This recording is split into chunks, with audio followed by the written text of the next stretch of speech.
अस्सलामुअलैकुम जी, क्या हाल चाल है आपके। Hope you are all doing well. तो जी जनाब, कभी इंसान वेल नहीं भी होता और कभी तो ऐसा भी होता है कुछ पकाने को मन नहीं चाहता, तो ऐसे में पकाना भी ज़रूरी होता है। तो इसीलिए मैंने आपके लिए एक रेसिपी बहुत इजी पीजी तैयार की है। चलें स्टार्ट करते हैं। बिस्मिल्लाहिर्रहमानिर्रहीम। तो चलें जनाब, यहाँ मैंने प्रेशर कुकर ले लिया और उसमें मैंने थोड़ा सा पानी ऐड कर दिया। और जनाब यहाँ मैंने थोड़ी सी दाल माश ली जितनी हमें पकानी थी। और जनाब आप भी अपनी दाल माश के हिसाब से इसमें पानी डाल दीजिएगा और इसको बॉईल कर लीजिएगा। आप चाहें तो प्रेशर कुकर के बगैर भी बॉईल कर सकते हैं, ये अपनी चॉइस पे डिपेंड है। लेकिन बॉईल करते वक्त नमक डालना मत भूलिएगा। और जनाब मैंने इसमें सॉल्ट भी ऐड करके इसको वेट लगा दिया। मैक्सिमम 4 से 5 मिनट ही वेट लगाया था और इसके बाद जी हमारी दाल माश बॉईल होकर तैयार हो गई थी। और जनाब यहाँ मैं आपको दिखाऊंगी अपनी दाल माश। देखें ज़रा कितनी अच्छी खिली खिली सी बॉईल हुई है ना। तो जनाब ये थी दाल माश बॉईल और इतनी अच्छी तरह बॉईल हो गई थी ना, सिर्फ 4 से 5 मिनट लगे थे। और जनाब यहाँ पे मैंने ले लिया एक पैन और उसमें मैंने घी ऐड कर दिया और मैं जी इसी में फ्राई करूँगी अपनी दाल माश को। इतनी अच्छी लुक आती है ना, यकीन करें 3 से 4 मिनट में हंडिया पक के तैयार हो जाती है। बिलीव मी, मेरा आज तो दिल ही नहीं कर रहा था और पकाना भी ज़रूरी था। और जनाब मैंने क्या किया, मैंने दाल माश को बॉईल किया जल्दी से और मैंने इसमें फ्राई करना स्टार्ट कर दिया। और जनाब इसी तरह मैंने फ्राई किया और देखिए ज़रा कितनी अच्छी फ्राई हो रही है ना। यकीन जाने इतनी क्विक रेसिपी है ना ये दाल मखनी, ओहो मज़ा आ जाता है। इतनी जैसे ही दाल माश को फ्राई करना स्टार्ट किया तो मैंने इसमें ऐड कर दिए 2 टीस्पून लहसुन अदरक पेस्ट के। जी जनाब, लहसुन अदरक पेस्ट के 2 टीस्पून ही ऐड करने हैं। और जनाब हमने इसको साथ में ही फ्राई कर लेना है। दाल माश को लोग मुख्तलिफ तरीक़ों से बनाते हैं। पहले प्याज चॉप करते हैं, फिर इसमें कहीं मसाला भूनते हैं, टमाटर ऐड करते हैं। लेकिन जनाब ना हमने इसमें प्याज ऐड करना है ना टमाटर ऐड करने हैं। जी जनाब इसको सिर्फ फ्राई करना है क्योंकि ये है दाल माश फ्राई मखनी। और आप इसको ट्राई ज़रूर कीजिएगा, झटपट में रेडी होने वाली है ये दाल माश। जो ये खाएगा वो उंगलियाँ चाटता रह जाएगा, अगर उंगलियाँ नहीं चाटेगा तो वाह वाह किए जाएगा। भाई इतनी ज़बरदस्त है ये दाल माश और इतनी ईजी रेसिपी है ये। और जनाब यहाँ पे हमारी दाल माश हो रही है फ्राई और देखिए ज़रा इसकी लुक माशाल्लाह से कितनी प्यारी हो रही है ना।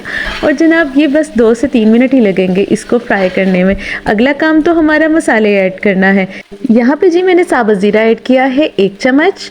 और जनाब इसके साथ ही अपने टेस्ट के मुताबिक मैंने 1 चम्मच ही मैंने सॉल्ट ऐड कर दिया।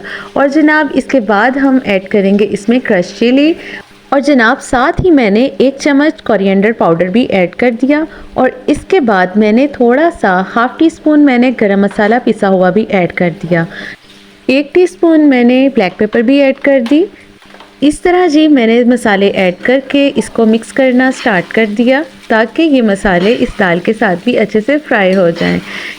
यहाँ पे मसाले आप अपनी चॉइस से डाल सकते हैं, जो भी आपको पसंद हो। यहाँ पे अगर आप चाहें रेड चिली पिसी हुई आप ऐड करना चाहते हैं तो कर दें, नहीं तो रहने दें। मैंने इन मसालों को अच्छी तरह से फ्राई करना स्टार्ट किया। ये देखें दाल की खूबसूरती कितनी है, एक एक दाना अलग अलग है। दाल फ्राई करते करते मुझे ऐसा लगा इसमें कुछ कमी सी है, कुछ स्पाइस मुझे कम से लग रहे थे। तो मैंने स्पाइस बढ़ाने के लिए इसमें रेड चिली की 1 चम्मच भी ऐड कर दी और थोड़ा सा पानी डाल के मैंने इसको पकने दिया।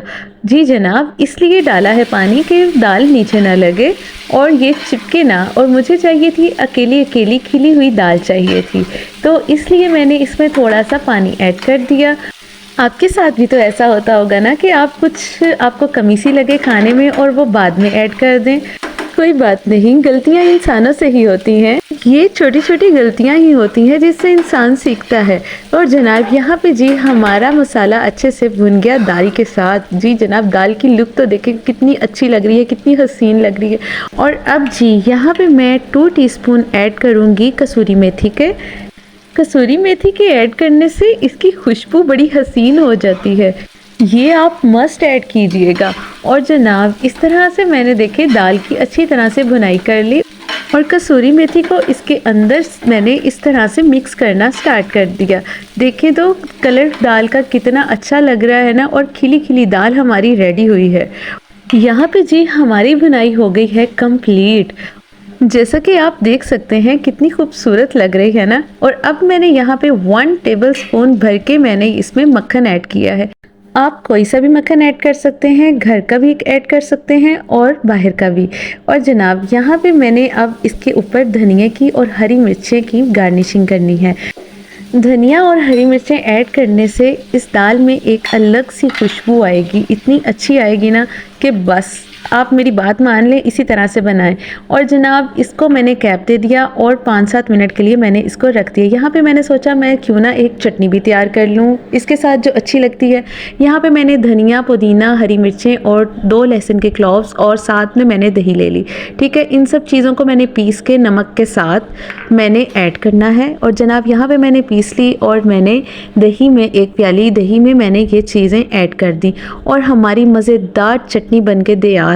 और जनाब ऐसे आप चटनी इस दाल के साथ सर्व करेंगे ना, यकीन जानेगा कि मैं कहती हूँ दाल का मज़ा दोबाला हो जाएगा। ये चटनी आप किसी चीज़ के साथ भी खा सकते हैं, मसलन आप कोई भी रायते के तौर पे इसको यूज़ कर सकते हैं। अब जनाब मैंने सर्विंग डिश में अपनी दाल को ऐड करना स्टार्ट कर दिया। और जनाब अभी हमारी गार्निशिंग कंप्लीट थोड़ी है, अभी तो सर्विंग डिश में भी गार्निशिंग बाकी है। जनाब इसमें भी मैंने हरा धनिया और हरी मिर्चें और जनाब यहाँ पे जूलियन कट मैंने जिंजर भी ऐड कर दिया। जी हाँ, इस दाल में आप जिंजर की मस्ट गार्निशिंग कीजिएगा। यकीन जाने जिंजर का इतना अच्छा फ्लेवर आता है ना इस दाल में, और चटनी के साथ खाने का अलग ही मज़ा है। यहाँ पे जनाब मैंने अपनी सर्विंग डिश रेडी कर दी और आप देखिएगा दाल कितनी हसीन, कितनी खूबसूरत लग रही है। आप भी दाल को इस तरीके से बनाइएगा और मेरे साथ ज़रूर शेयर कीजिएगा। और आपके अच्छे अच्छे कमेंट्स का मुझे वेट रहता है और बहुत अच्छा लगता है। Thank you so much. ये थी जी मेरी आज की वीडियो। आई होप आपको पसंद आई होगी। वीडियो अच्छी लगी हो तो वीडियो को लाइक और चैनल को सब्सक्राइब करना बिल्कुल मत भूलिएगा। मुझे दें इजाज़त, दुआओं में याद रखिएगा। टेक केयर, अल्लाह हाफिज़।